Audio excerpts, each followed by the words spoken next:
मेरा नाम राजकुमार गोयल, सेक्रेटरी व्यापार मंडल मंडी आदमपुर। तो सर, आपको जो ये आपकी स्ट्राइक है उसके बारे में आपका क्या कहना है? स्ट्राइक हमारी सरकार की नीतियों के खिलाफ है। मेरा यही कहना है, किसी भी राज्य का राजा अगर नीति निर्माण करता है तो वहाँ की लोकल भौगोलिक स्थिति और लोगों की डिमांड आदि को मद्देनजर रखते हुए वो नीतियाँ निर्धारित करनी चाहिए। अभी जो नई नीतियाँ निर्धारित की है सरकार ने, वो बहुत ही गलत है। वो आड़ती और किसान को अलग अलग करना चाहती है, जबकि ये अलग अलग हो ही नहीं सकते, ये पार्टीशन हो ही नहीं सकता। और स्टेटों में, महाराष्ट्र में और में उधर जो अलग अलग किया है, वहाँ नतीजा देखो, सुसाइड होती है। रोज़ अखबारों में आप देखते हो, आपके चैनल पे भी आती होगी, रोज़ सुसाइड होती है। हरियाणा में आज तक का इतिहास है, अभी किसी भी किसान ने सुसाइड नहीं की, क्योंकि उसका सहारा आड़ती है। उसको आधी रात भी अगर 2 रुपए की या लाख रुपए की भी जरूरत पड़ती है, आड़ती देता है उसको। आज मान लो आदमपुर का कोई भी किसान अगर हिसार भरती है हॉस्पिटल में और उसको 50,000 रुपये की जरूरत पड़ जाती है, सरकार नहीं देगी। सरकार उससे पहले गारंटी मांगेगी। आड़ती यहीं से फोन करेगा अपने किसी दूसरे आड़ती को, हिसार जाओ भाई जिंदल में फला मेरा किसान भर्ती है, उसको 50,000 रुपये दे के आओ, और उसको वो 50,000 रुपये दे के आएगा, उसका काम चल जाएगा। सरकार ये सुविधा आड़ती तक, किसान तक नहीं पहुंचा सकती। तो मेरा ये निवेदन है, जो नीतियां निर्धारित की जाए वो लोकल स्थितियों को देखते हुए निर्धारित करनी चाहिए। दमनकारी नीतियां नहीं करनी चाहिए, एक इशू नहीं बनाना। सरकार ने एक पॉलिटिकल इशू और अपने नाक का सवाल बना लिया। अभी हमें ये नीतियां लगानी है, ई पोर्टल चालू करवाना है, ई पेमेंट करनी है, वो नहीं करनी चाहिए। जब लोकल लोग सारे मना कर रहे हैं, किसान भी मना कर रहे हैं, किसान यूनियन भी मना कर रही है, व्यापारी संगठन भी मना कर रहे हैं, सारे व्यापारी मना कर रहे हैं, तो फिर आपको ऐसा क्या जरूरी है भी वो नीतियां हम लागू करके ही रहेंगे? ऐसा इशू सरकार को पॉलिटिक्स इशू और नाक का सवाल नहीं बनाना चाहिए। तो सर, इसे क्या आपकी क्या मांग है इस बारे में? मांग हमारी ये है, पुरानी पद्धति से ये चला आ रहा है, किसान हमारे पास अनाज लेके आता था और हम उसको पेमेंट कर देते थे। हम पेमेंट, सरकार हमारे खाते में पेमेंट डालती थी और हम अपना उसको विड्रॉ करके किसान को कैश दे देते थे। कुछ पैसा पहले भी ले जाता किसान, फसल बुआई, कटाई, सिंचाई और घर में भी कोई ब्याह शादी बात चुच्छक जो भी है उसके लिए किसान पैसा लेके जाता था। जब फसल आती थी वो किसान अपना पैसा में जमा करवा देता था। ये पैटर्न चला आ रहा है सदियों से, आज से नहीं है, ये सदियों से पैटर्न चला रहा है। अभी कुछ ऑफिसर्स सरकार को हाईजैक किए हुए हैं और उन्होंने अपनी पॉलिसियां नई बना दी। वो पॉलिसियां धरातल पे लागू नहीं हो सकती, क्योंकि ई पोर्टल, ई खरीद, अभी सरकार ने नया पोर्टल बना दिया ई खरीद। उसमें क्या करते हैं, गांव में जाते हैं, CSC केंद्र बने हुए, वहां किसान जाए अपना रजिस्ट्रेशन करवा दे, मेरे इतना किला जमीन में सरसों है, इतना किला जमीन में गेहूं है। अब वो क्या किया, वो सॉफ्टवेयर अपडेट्स नहीं है, सरकार का नीति बना दी, लेकिन किसान वहां जाएगा, जाके वो अपने पोर्टल पे डालेगा मेरे 5 एकड़ में सरसों है। अभी क्या हो रहा है, पोर्टल पे ये आ रहा है 5 एकड़ की जो रोस्टर आया है मार्केट कमेटी के पास, 8 क्विंटल सरसों अलाउ की है सरकार ने, भी 8 क्विंटल सरसों हम लेंगे प्रति एकड़। अब 5 किला जमीन किसी ने पोर्टल पे दर्ज करवा दी, 8 क्विंटल के हिसाब से 5 किला जमीन में 5 एकड़ में 40 क्विंटल आनी चाहिए। उस किसान की किसी की 34 किलो आ रही है, किसी की 2 क्विंटल आ रही है, किसी की 1 क्विंटल 80 किलो आ रही है। अब वो किसान क्या करता है, उसके पास मार्केट कमेटी वाले सुबह फोन करते हैं, जी कल आप 21 तारीख को फलां सेंटर पे अपनी 8 क्विंटल या 4 क्विंटल या 32 किलो सरसम लेके फलां सेंटर पे आइए, आपकी सरसम तुलेगी।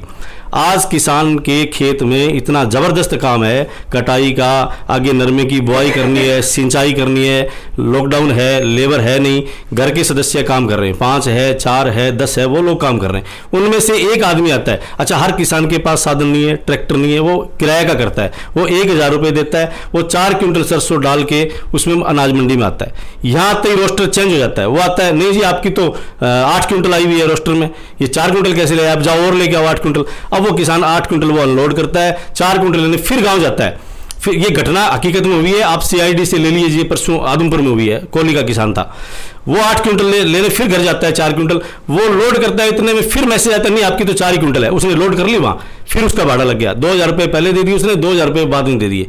तो ये किसान, ये जो पॉलिसियां बन रही है, ये तेजी नहीं है, ना तो व्यापारियों की हितैषी है और ना किसानों की हितैषी। तो मेरा यही निवेदन है, ये नया ढर्रा बंद कर दें, ये डिजिटल बंद कर दें। डिजिटल से हमारे काम नहीं चलेगा, ना तो इतने शिक्षित किसान हैं, ना इतने शिक्षित हम हैं, और ना इतने शिक्षित जो CMC सेंटरों पे, CSC सेंटरों पे कर्मचारी बिठा रखें, वो भी शिक्षित नहीं है। वो जो पोर्टल पर रजिस्टर करते हैं तो पूरा डाटा नहीं डालते, इसी वजह से ये दिक्कतें किसानों को आ रही है। आड़ती से ज्यादा किसानों को दिक्कत आ रही है। सारी किसान यूनियन, सारे संगठन आड़तियों के साथ आगे, वो कह रहे हैं हम काम नहीं करेंगे इस पद्धति पर। कोई किसान, कोई सरकार को दाना लेना है तो ले ले, नहीं लेना है तो हम जैसे तैसे निभाएंगे। दंडाधिकारी कोई ये दमनकारी नीतियां ना लगाए। तो मेरा तो ये निवेदन है सरकार से, ये नीतियां अपनी वापस ले लें, पुराने डरे से काम करें और हमारा जो सिस्टम चल रहा है उसको चलने दें। ये महामारी में हम हर आदमी साथ देते, सरकार हमें एक कहती है भी आप इस महामारी में साथ दो, आप देशभक्त हो, सरकार का साथ, हम हर तरह से वॉलंटियर बनने के लिए तैयार। सरकार हमसे काम ले, हम काम करेंगे, लेकिन अपनी नीतियां ना थोपे। अब सरकार एक तरफ तो मुख्यमंत्री जी का भी स्टेटमेंट था, मुख्यमंत्री जी स्टेटमेंट दी भी हर आदमी काम करें, हम अभी रेड लाइट पे रुके हुए, अभी ग्रीन लाइट आएगी, हम बढ़ेंगे।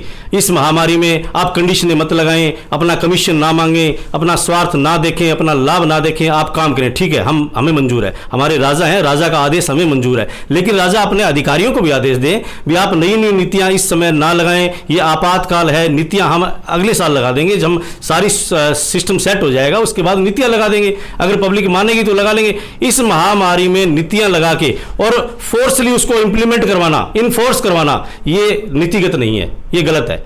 ठीक है, सरकार ने गलत कदम उठा लिया, तो ये नहीं है भी वो कदम बैक ना करें, हम इश्यू बना लें उसको भी नहीं, हम कदम वापस नहीं करेंगे। हमारा कदम बढ़ गया तो बढ़ गया, कोई पिसता है तो पिसने दे, मरता है तो मरने दे, हम अपना नीतियां लागू करवा के रहेंगे। ऐसा नहीं होना चाहिए, ये मेरा निवेदन है, मेरा विनम्र निवेदन है आदरणीय मुख्यमंत्री जी से, आदरणीय दुष्यंत जी चौटाला से, आदरणीय प्रशासन से भी कृपया ऐसी दमनकारी नीतियां ना लगाएं और बड़ा सॉफ्टली इस महामारी से निपटें। हर नागरिक सरकार के साथ है, हर नागरिक प्रशासन के साथ है, हर नागरिक भारत का देशवासी है और देशभक्त है।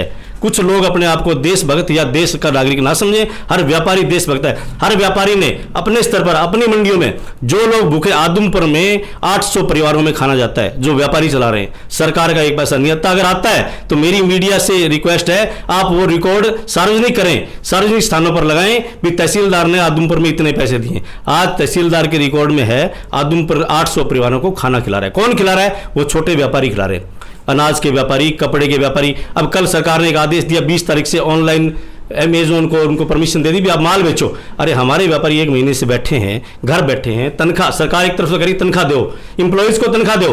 अच्छा, इंप्लॉइज की भी तनख्वाह दे देंगे हम, और भूखों को खाना भी खिला देंगे। जो लोग हमारे भाई भूखे रह गए, जिनके पास व्यवस्थाएं नहीं है, जो अब काम नहीं कर सकते, चाहे भी कोई भी हो, गरीब अमीर, उसको हम सहायता भी देंगे, उनको खाना भी खिलाएंगे, इंप्लॉइज को तनख्वाह भी देंगे, और उधर दमनकारी नीतियां भी ठोक दो।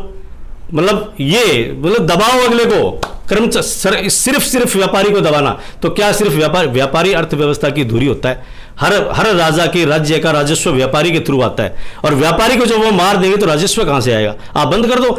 जब एफडीआई का विरोध करने वाली, भारत में जब कांग्रेस सरकार थी, एफडीआई का विरोध करने वाली सबसे बड़ी पार्टी भारतीय जनता पार्टी थी, जिसने एफडीआई का भरपूर विरोध किया था। आज अगर भारत में एफडीआई लागू है तो भारतीय जनता पार्टी की वजह से बहुत बड़ी तौर पर और पूर्णतया एफडीआई लागू है। आप कोई भी चीज ऑनलाइन ले लो, हमारे मार्केट में चले जाना, ये तो अनाज मंडी है, आप मार्केट में चले जाना, सारे व्यापारी खाली बैठे हैं। आज तो लॉकडाउन है, लॉकडाउन खुलने के बाद मैं आपसे रिक्वेस्ट करूंगा 1 महीने बाद आप आना और मार्केट की सर्वे करना, कितने व्यापारियों के पास, कितने दुकानदारों के पास काम है, किस दुकानदार पे कितने ग्राहक खड़े हैं। क्यों? एफडीआई आई हुई है, जिसका भरपूर विरोध बीजेपी करती थी, वो एफडीआई लागू है आज, और सारा माल अमेजोन और फ्लिपकार्ट बेच रही है। तो मेरा निवेदन है, दमनकारी नीतियां ना बनाएं, जैसा भौगोलिक क्षेत्र है उसके हिसाब से, उसकी पब्लिक के डिमांड के हिसाब से आप अपनी नीतियां निर्माण करें, हम उसमें आपका साथ देंगे। देशभक्त हैं और देशभक्त रहेंगे। कोई आदमी अगर ठेकेदारी लेना चाहता है भी मैं देशभक्त हूं, ऐसा इस देश में नहीं होगा। हम सारे देशभक्त हैं, जो इस देश में पैदा हुआ है, चाहे वो किसी भी बिरादरी का है, किसी व्यापार का है, कोई भी है, वो देशभक्त है। हम मरने के लिए तैयार हैं। इस कोरोना में आप सरकार जहां ड्यूटी लगाए, हम ड्यूटी देने के लिए तैयार हैं वॉलंटियर के तौर पर, लेकिन आड़ती के तौर पर कहती है 2.5% कमीशन वाला 1.25% ले लो। अच्छा, 2.5 वाला हम 1.25 ले लें, इस कोरोना में काम भी करें, और वो भी उस कंडीशनल, ई खरीद पे पेमेंट आएगी, आड़ती उसमें पेमेंट यूज नहीं कर सकता, ई पोर्टल पे किसान को ऑटोमेटिक चली जाएगी। सब काम हम सरकार की डिमांड के हिसाब से करें और हमें कमीशन भी ना दो। और फिर एक दुहाई और देते हैं, प्रशासनिक अधिकारी आते हैं, बड़े बड़े अधिकारी फोर्सली हमें एक दुहाई देते हैं, इस महामारी में आप डिमांड करते हो, आप देशभक्त नहीं हो, ये तो देश के लिए काम आने का समय है। सर, आपको अधिकारी फोर्स कर रहे हैं आपको? बिल्कुल फोर्स कर रहे हैं अधिकारी। अभी लाडवा मंडी में पीछे से एक लाडवा मंडी का प्रधान था, उसने ये जो एजिटेशन चल रहा है, ये पूरे हरियाणा लेवल पे चल रहा है। ये किसी व्यक्तिगत एजिटेशन नहीं है, मैं फिर आपको बता देना चाहता हूँ, ये एजिटेशन किसी व्यक्ति विशेष का नहीं है, किसी प्रधान का नहीं है, ये व्यक्ति विशेष के बजाय पूरे हरियाणा के आड़तियों का, not only Haryana arhti but also union, जो यूनियन किसानों की यूनियन है वो भी हमारे साथ है। तो सरकार ये अपना दमन ना दिखाए भी किसी भी प्रधान पर रेड डलवा दी। लाडवा मंडी के प्रधान पर उसकी राइस मिल है, सेलर है, उस पर रेड डलवाई थी प्रशासन ने, सारी मंडी इकट्ठी होगी, फिर वो वापस उन्होंने रेड वाले कर्मचारी जो आए थे वो वापस चले गए। ऐसी दमनकारी काम ना करें। आपको भी यही रहना है, हमें भी यही रहना है। सरकार आनी जानी चीज है, आज किसी की है कल किसी की है। व्यापारी यही रहेंगे, ये देश के नागरिक यही रहेंगे, किसान भी यही रहेंगे, सब यही रहेंगे। सरकार आनी जानी चीज है। आप दमनकारी नीतियां ना अपनाएं और किसी व्यक्ति विशेष को टारगेट भी ना करें। ये बहुत बुरा अंजाम भुगतोगे आप इस बात का अगर टारगेट करोगे तो। व्यापार मंडल का प्रधान, किसी भी व्यापार मंडल का प्रधान या कोई भी पदाधिकारी है, वो अपने लिए नहीं लड़ता, वो सारे व्यापारियों के लिए लड़ता है। और सरकार उसको दबाना चाहती है, उसमें फोर्सली वो देते हैं भी रेड डाल दो, इसकी ये चेकिंग कर लो। अरे व्यापारी की क्या चेकिंग करोगे? क्या है व्यापारी के पास? आज 5 साल से व्यापारी मर चुका है, कुछ नहीं है। वो अपना परिवार पालना उसके लिए बड़ा दुर्भर हो रहा है, बड़ा मुश्किल से वो अपना परिवार पालता है। क्या चेकिंग करो? कर लो, आप जिसकी मर्जी चेकिंग करना है, देश से निकालना निकालो, लेकिन हम इन नीतियों के समर्थन में खरीद नहीं करेंगे किसी भी कीमत पर। हमारी अनिश्चितकालीन हड़ताल है। पुराने डरे से सरकार अगर लेगी तो हम खरीद के लिए आज भी तैयार हैं। सरकार जो भी हमें आदेश देगी हम मानने के लिए तैयार हैं। नई नीतियों पे जो पचड़ा है उस पचड़े में फंस के हम काम करना नहीं चाहते।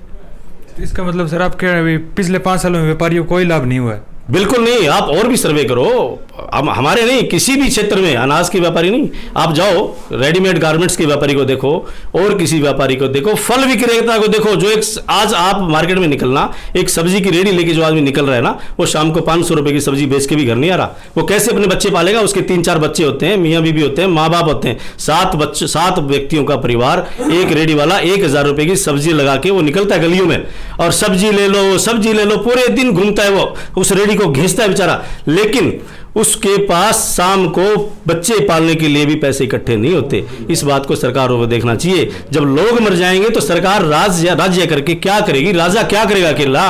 जब अभी रामायण चल रही है, टीवी पे रामायण चल रही है, मंदोदरी जी ने अंतिम समय में रावण को आके समझाया, वे आप क्यों कर रहे हो? बोले मैं यश के लिए कर रहा हूं, मेरा यश बढ़ेगा, मेरी कीर्ति बढ़ेगी। बोला ठीक है महाराज। तो आपका कहने का मतलब सरकार ये सब यश के लिए कर रही है? आप मेरी बात सुनो, यश और कीर्ति के लिए कर रही है सरकार। तो मंदोदरी ने यह कहा था भी महाराज आप यश और कीर्ति के लिए कर रहे हो, अच्छी बात है, लेकिन आपसे पहले आज तक युद्ध में सारे मर चुके हैं, आपके पास कोई नहीं है, इवन जनता भी खत्म हो गई लंका की। यश गाएगा कौन आपका? कीर्ति करेगा कौन आपकी? आप सोचो थोड़ा। मंदोदरी ने बहुत समझाया।